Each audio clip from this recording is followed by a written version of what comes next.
All right, so you're thinking about joining State Farm as an insurance agent. You're wanting some perspective about how a career selling insurance with State Farm actually works. So I'm actually reacting to Kenny JTV's video he put up a couple years ago entitled Why I Left State Farm. The purpose of here is to really highlight on the main reasons why Kenny left State Farm. And my hope is, in combination with my perspective as an agent since 2011 and an agency owner since 2013, not with State Farm, you can get some perspective on some things you should ask yourself and be concerned with before you pull the trigger and join, so you can determine if State Farm is really the optimal solution for what it is you're looking for. So let's jump right in. Would send me a lot of commercial leads, businesses and people that needed insurance for their companies, for their company's vehicles and so forth. So I started to learn that State Farm only insures the best of the best, especially with commercials. So a lot of people like handymans, I had a security guard, people like that were not insurable through State Farm. They just were not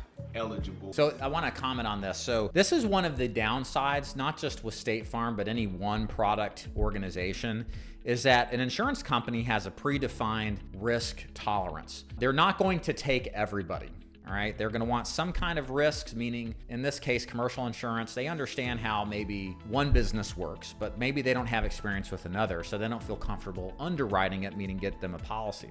Whereas maybe another company, but with State Farm, you only work with State Farm. That's what your contract says. And so you're held within the parameters and limitations of what State Farm can actually insure. So invariably what this leads to is you'll have people walk into your place. They love State Farm. They feel it's a great company, very trustworthy, which it is, but they cannot get insured for coverage because they just aren't the right risk class for that particular company. So in short, the problem, it's not a State Farm thing per se, it's a problem with all insurance companies. If you're just with one insurance company, you're not going to be able to insure everybody that wants coverage. And there's nothing more frustrating than somebody saying, here's my money, come take it, but you can't because you can't get them covered. The solution to consider, if you don't like that, is to become an independent agent, which I think Kenny eventually did, and offer different types of insurance to different people, to the same person. So maybe if insurance company A doesn't take, I don't know, particular risk like a handyman, maybe insurance company B will, but as an independent agent, you can represent both of those companies, all right?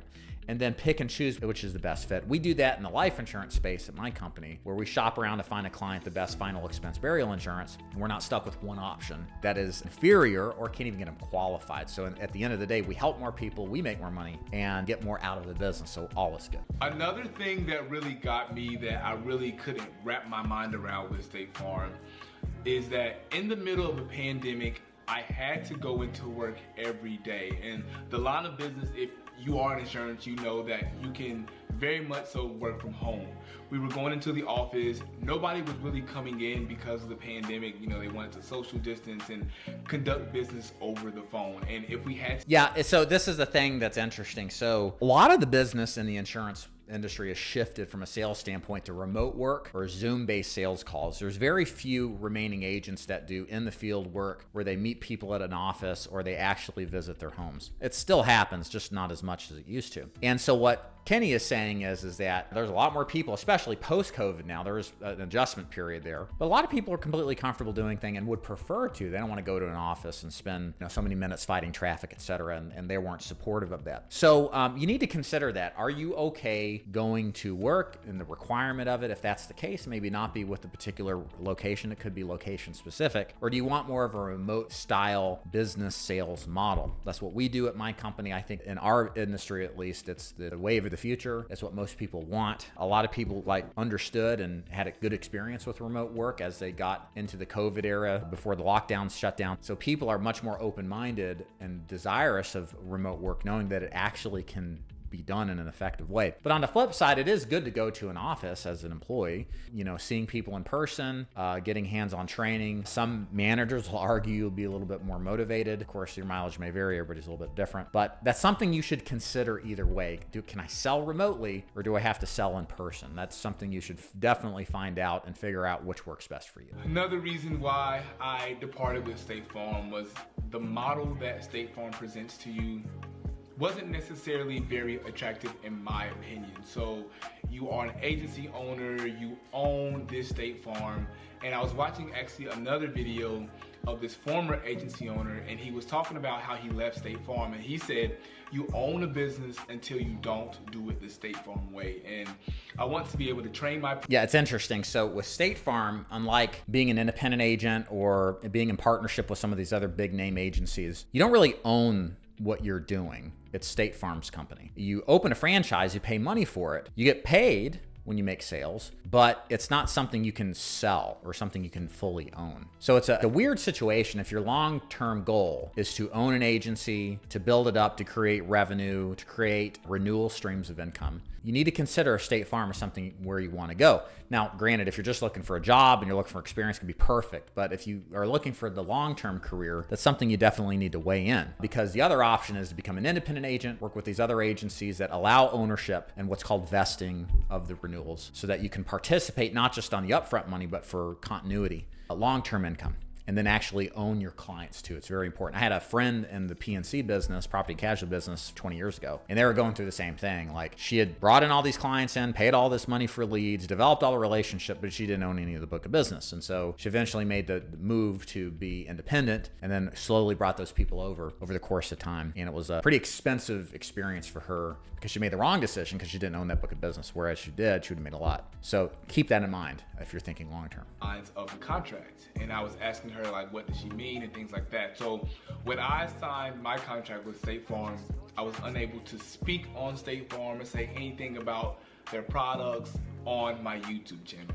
And she said because she's an agency owner, she's not allowed to have a YouTube channel. And as you know, most of my referrals and most of my networking comes from my YouTube, and it's been so amazing, everybody reaching out and me being able to help all these people. And I feel like a big part of my insurance career is my YouTube. And so that's a thing, again, with big corporations, big Fortune 500 companies, they're going to have a lockdown on what you can say and what you cannot say. And what the vast majority of them do, I believe New York Life is in the same boat here, is they simply don't allow you to mention the company at all. They don't want to get tied up into some sort of unintended liability. They don't have the capacity to police every single person posting anything about the company who are representatives. So they just say, to hell with it, you can't say anything about us, which is a shame, because these companies don't really participate in the new era of branding and positioning your company. They act like dinosaurs. So if you're one of those lucky people like Kenny who have a channel you developed or some sort of unique social media strategy, and you join one of these companies like State Farm, expect to be restricted in your ability of what you can say. And I'll tell you this, as somebody who owns a YouTube channel, has experienced great results, probably like Kenny has, like, you will be stifled from it, and you'll be upset at how much you're missing, because there's so much business you can get from doing social media successfully.